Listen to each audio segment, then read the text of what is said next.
একদিকে বিশ্বের সবচেয়ে শক্তিশালী সামরিক বাহিনী হিসাবে পরিচিত যুক্তরাষ্ট্র, অন্যদিকে দীর্ঘদিনের নিষেধাজ্ঞা ও চাপের মধ্যেও নিজেদের প্রতিরক্ষা সক্ষমতা বাড়িয়ে চলা ইরান।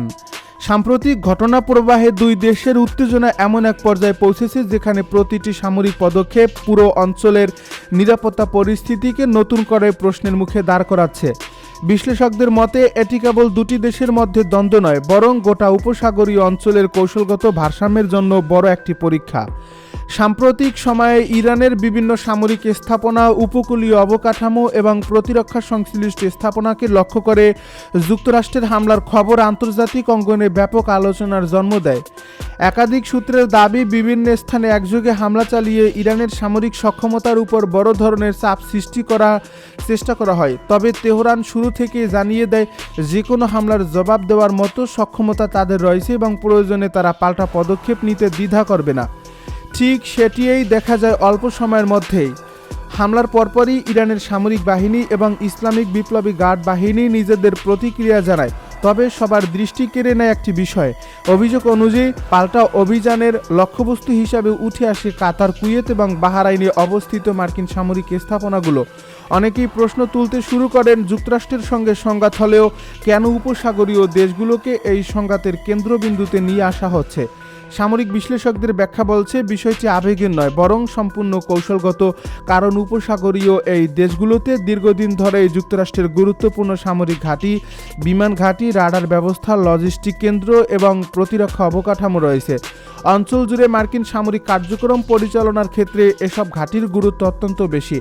এর ফলে সংঘাতের সময় এসব স্থাপনাকে গুরুত্বপূর্ণ সামরিক লক্ষ্য হিসাবে বিবেচনা করা হয়ে থাকে। ইরানের দৃষ্টিকোণ থেকে বিষয়টি আরও ভিন্নভাবে দেখা হয়। তেহরান বহুবার অভিযোগ করেছে, প্রতিবেশী কয়েকটি দেশের মাটিতে থাকা মার্কিন ঘাঁটি ব্যবহার করেই তাদের বিরুদ্ধে নজরদারি, গোয়েন্দা তৎপরতা এবং সামরিক অভিযান পরিচালনা করা হয়। সেই কারণেই মূল উৎস বা লঞ্চিং প্ল্যাটফর্মকে দুর্বল করে দেওয়াই তাদের অন্যতম কৌশল হতে পারে বলে অনেক বিশ্লেষক মনে করেন।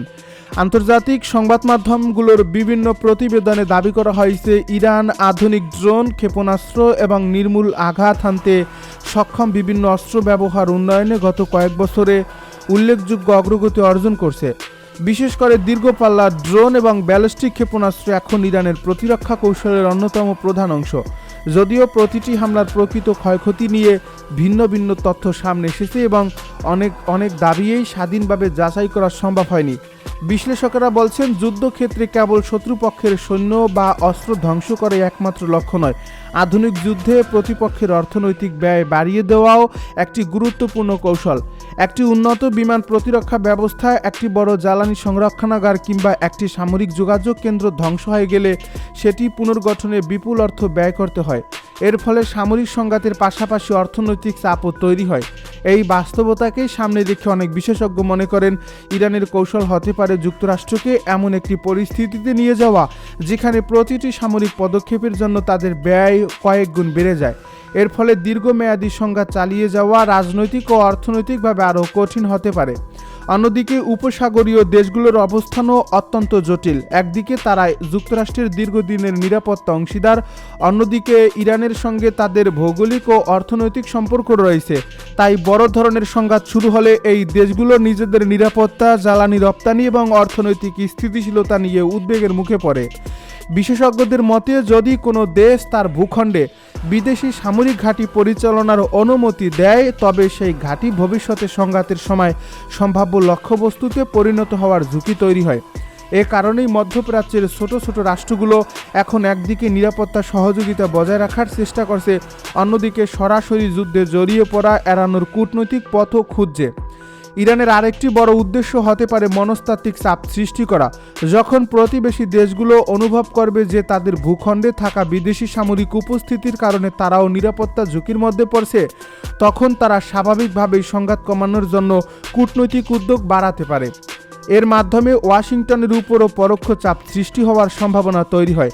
তবে এই কৌশলের বড় ঝুঁকি রয়েছে, কারণ কোনো ভুল হিসাব বা ভুল লক্ষ্যবস্তুতে হামলা পুরো অঞ্চলকে আরও বড় সংঘাতের দিকে ঠেলে দিতে পারে। বিশেষ করে উপসাগরীয় অঞ্চলে বিশ্বের গুরুত্বপূর্ণ জ্বালানি অবকাঠামো, সমুদ্র পথ এবং আন্তর্জাতিক বাণিজ্যের অন্যতম প্রধান রুট অবস্থিত। এর ফলে সামান্য উত্তেজনা ও বৈশ্বিক জ্বালানি বাজারে বড় ধরনের প্রভাব ফেলতে পারে। আন্তর্জাতিক কূটনৈতিক মহল ইতিমধ্যেই উভয় পক্ষকে সংযম প্রদর্শনের আহ্বান জানিয়েছে।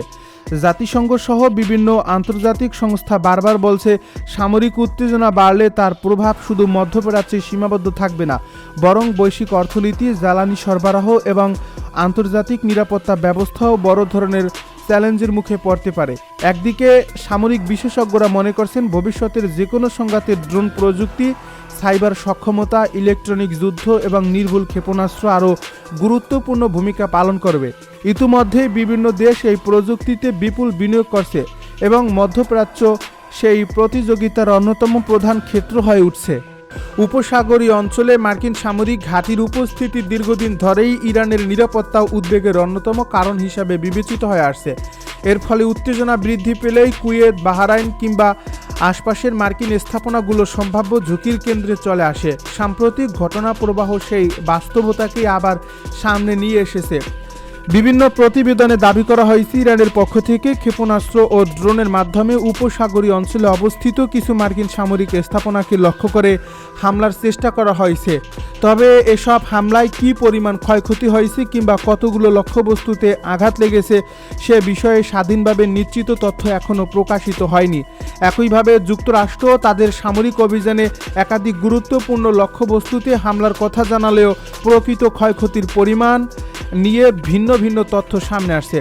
এদিকে কুয়েত ও বাহরাইন উভয় দেশেই নিজেদের আকাশ প্রতিরক্ষা ব্যবস্থা সর্বোচ্চ সতর্ক অবস্থায় রেখেছে। সম্ভাব্য ক্ষেপণাস্ত্র ও ড্রোন হুমকি মোকাবিলায় প্রতিরক্ষা বাহিনীকে প্রস্তুত রাখা হয়েছে বলে দেশ দুটির সংশ্লিষ্ট সূত্র জানিয়েছে। একই সঙ্গে গুরুত্বপূর্ণ স্থাপনা, বিমানবন্দর এবং সামরিক এলাকায় নিরাপত্তা ব্যবস্থা আরও কঠোর করা হয়েছে। সাধারণ জনগণকে সতর্ক থাকার আহ্বানও জানানো হয়েছে বিভিন্ন সরকারি ঘোষণায়। হরমুজ প্রণালীকে কেন্দ্র করেই এখন সবচেয়ে বড় কৌশলগত উদ্বেগ তৈরি হয়েছে। বিশ্বের জ্বালানি পরিবহনের অন্যতম গুরুত্বপূর্ণ এই সমুদ্র পথ দিয়ে প্রতিদিন বিপুল পরিমাণ অপরিশোধিত তেল ও তরলীকৃত প্রাকৃতিক গ্যাস আন্তর্জাতিক বাজারে পৌঁছে যায়। এই পথের নিরাপত্তা বিঘ্নিত হলে শুধু মধ্যপ্রাচ্য নয়, বিশ্ব অর্থনীতিতেও তার প্রভাব বড় ধরনের পড়তে পারে। জ্বালানির মূল্য বৃদ্ধি, সরবরাহে অনিশ্চয়তা এবং বৈশ্বিক বাজারে অস্থিরতা তৈরি হওয়ার আশঙ্কা ইতিমধ্যেই আলোচনায় এসেছে। যুক্তরাষ্ট্রের সামরিক কর্তৃপক্ষ জানিয়েছে, তাদের অভিযান মূলত নির্দিষ্ট সামরিক সক্ষমতাকে দুর্বল করার উদ্দেশ্যে পরিচালিত হয়েছে। অপরদিকে ইরান বলছে তারা কোনো সংঘাত চায় না, তবে দেশের সার্বভৌমত্ব ও নিরাপত্তার বিরুদ্ধে যে কোনো পদক্ষেপের জবাব দিতে প্রস্তুত রয়েছে। দুই পক্ষের এমন কঠোর অবস্থান পরিস্থিতিকে আরও জটিল করে তুলছে বলে মনে করছেন আন্তর্জাতিক নিরাপত্তা বিশ্লেষকরা। উপসাগরীয় অঞ্চলের দেশগুলোর মধ্যেও এই সংঘাত নিয়ে উদ্বেগ বাড়ছে। সৌদি আরব, কাতার, সংযুক্ত আরব আমিরাত, ওমান, মিশর ও জর্ডান সহ বিভিন্ন দেশ শান্ত থাকার আহ্বান জানিয়েছে।